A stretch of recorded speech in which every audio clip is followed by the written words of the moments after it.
200, I would say 200 different kind of pigments. Wait, I think I have more. I don't know, because some of them are sold in sets. I'm a watercolor hoarder and I don't feel bad about it. So I actually work in the medical field. My job gives me a lot of satisfaction, but it's very stressful and very demanding. So art is my escape after a long day of work. Before this, I have always been collecting watercolors. And then there was this moment, a light bulb moment, it's like, hey, maybe I can try making my own. Maybe this might work.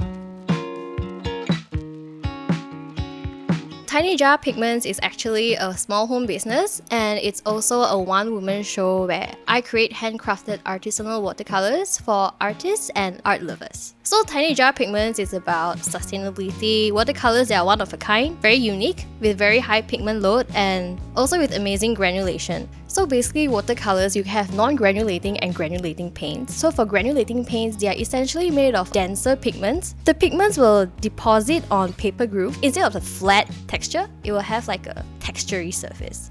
Granulation have a very soft spot in my heart. I just love granulation so much.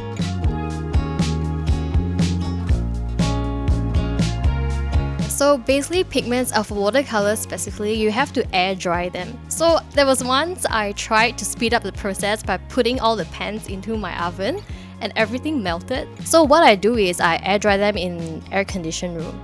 So as for the process, it's very simple to make watercolor. It's just basically you add dry pigment and put it on the glass, and then you use gum arabic, and then you measure accordingly and then place it on the pigment and keep on folding it and molding it.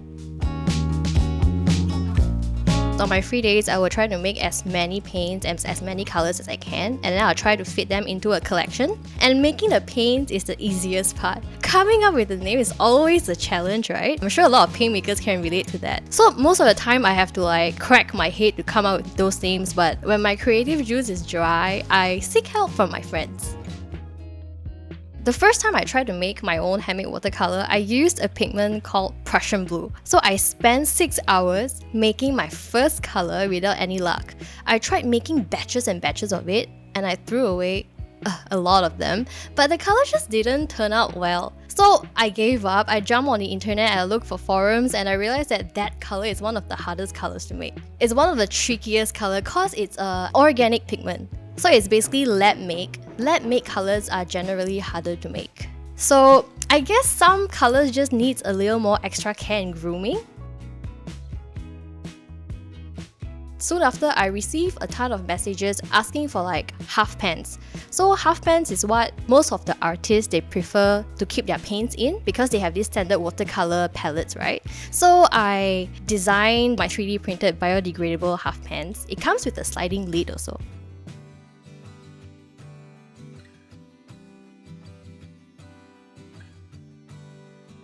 Because Tiny Jar Pigments is like my dream come true, and it's still unraveling right before my eyes. I don't know where it will take me. I'm just hoping that it will take me to places where I can collect more rare pigments. I love rare pigments like manganese blue. It's been discontinued and it's very hard to find. I was just gonna add on, she's a hoarder. She loves collecting pigments and never used it. Yeah, I have a lot of pigments now, but I don't want to use them. It's a lot, I think, right? 200, I would say 200 different kind of pigments. Wait, I think I have more. I don't know, because some of them are sold in sets. Yeah, I have a lot. I'm a watercolor hoarder, and I don't feel bad about it.